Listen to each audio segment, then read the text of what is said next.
We're super excited to have you guys here. Happy Monday. You know what time it is. It's Monday Night Live, and we are so excited to be here with you guys tonight. I can't believe it's already episode 4 in the self-mastery series, and this one is going to be so good, just like last week. We were talking about I'll be happy when. And tonight, we are talking about the comparison trap.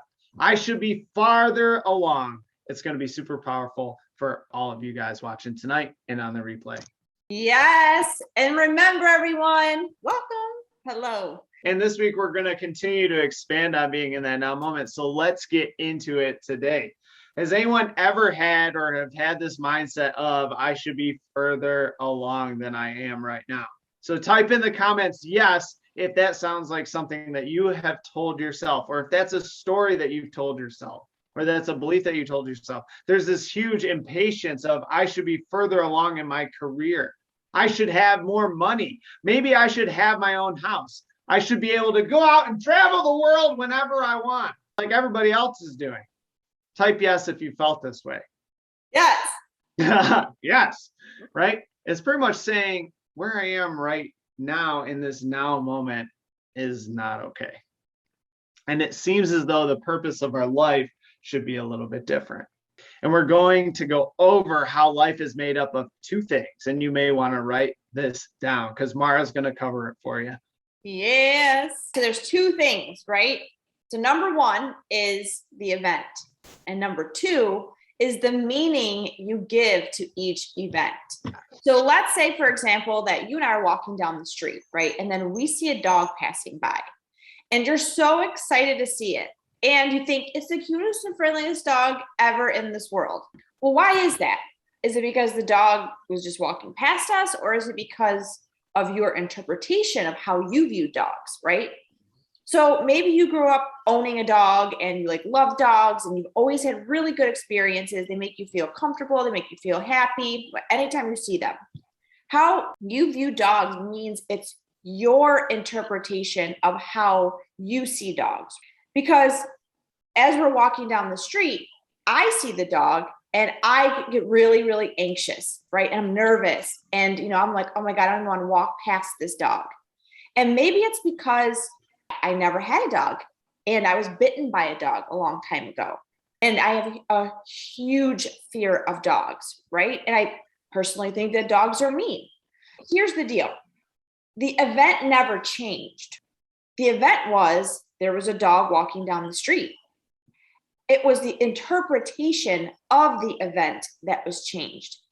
And so the reason why I share this with you is because you're going through something in your life right now, right? We're always going through something. There's some sort of event in your life right now, whether it's actually something happening on the outside or it's a feeling on the inside, and then maybe it's you feel like you should be further along in some shape or form. Right. So let me ask you, what is the meaning you're giving to it right now? Where you're at right now? What is that meaning? So really think about it. What's the meaning that you're giving to it? Are you giving it meaning that, no, this isn't okay. I shouldn't be here right now. I should have that more money. I should have more free time. Are you giving it the meaning that I'm exactly where I need to be? What's the meaning you are giving to your now moment and your current circumstances, guys? Mm-hmm. Remember that we talked about gratitude is this master skill to faster success. You got to feel gratitude. And when we give gratitude to the now moment, life changes very, very quickly. Yes, it does. And, we all have dreams, right? And desires and goals. And you see, most people, their big dream is on top of this pedestal. And they'll say I'll be happy when I reach this goal. So we talked about this before. So now let's say you're going on a road trip and it's like blindfolding yourself. Okay, which way do I go? Am I going to go into this direction? Am I only going to be happy when I get to my destination? But the problem is with blindfolding yourself on a road trip is that you're definitely going to go down the wrong road. You have no idea. You're going to lose sight because you can't see where you need to go. And so what's going to happen? Well, you're probably going to get into an accident, right? Maybe worse off, you're going to get into an accident. You might die, or you might hit someone, or you hit something. So even if you get to that destination, you may be a little banged up, okay? You're not going to see any of the beauty around you because you're blindfolded. You're probably going to be stressed out. You're going to be scared shitless because this blindfold, you can't see where you're going. But if you make it there, you're just going to be happy just to be alive, right? A blindfold on is called attachment, okay? And this is a mindset of, I need to have this happen now. I can't be happy until I get there. I have to have this. So I should be at my destination by now. I should already be there. And if you have that type of mindset of, I should already be there, then you're going to be really pissed off the entire road trip leading to your destination. I love road trips. They're the best. Have you guys ever been on a road trip? We want to know. Let us know if you've been on a road trip. Type yes before. You've gone to see some friends. You've gone across country. You've done whatever it is. Road trip could be anywhere from an hour to 8 hours to 3 days, right? Doesn't matter, right? So have you been on a road trip before? Let us know. When you started to go on that road trip before, did you blindfold yourself to get into that car and start driving? Absolutely not. My guess is no. You definitely did not blindfold yourself when you went on this road trip. Yep. What did you actually do? Well, you started to get prepared. You made sure that your car was in working order. You got your oil changed. You gassed her up.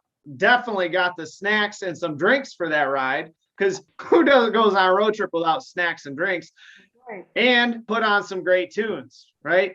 And you made sure you enjoyed the ride and the journey. Maybe you looked around and enjoyed the scenery. You appreciate the company that's with you, right? Or if you're by yourself, the alone time, the quiet time, all to yourself, right? You appreciate that music, the tunes that you're playing. You appreciate everything around you.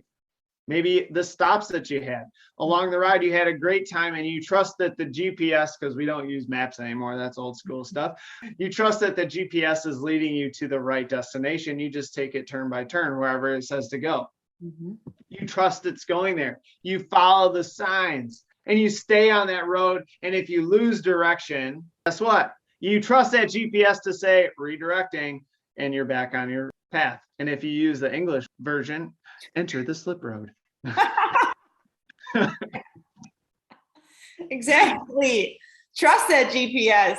And here's how my encouragement to you is this is how you should be going after your goals and your dreams. Like literally trusting the road that you're already on, the journey that you're on, giving gratitude to the journey you're already on, because where you are right now is teaching you something. It's teaching you a lesson to get to where you want to be. Man, I really hope you are hearing what we're saying. And I strongly encourage you to let go of the need to know and the attachment to that end result that you're looking for.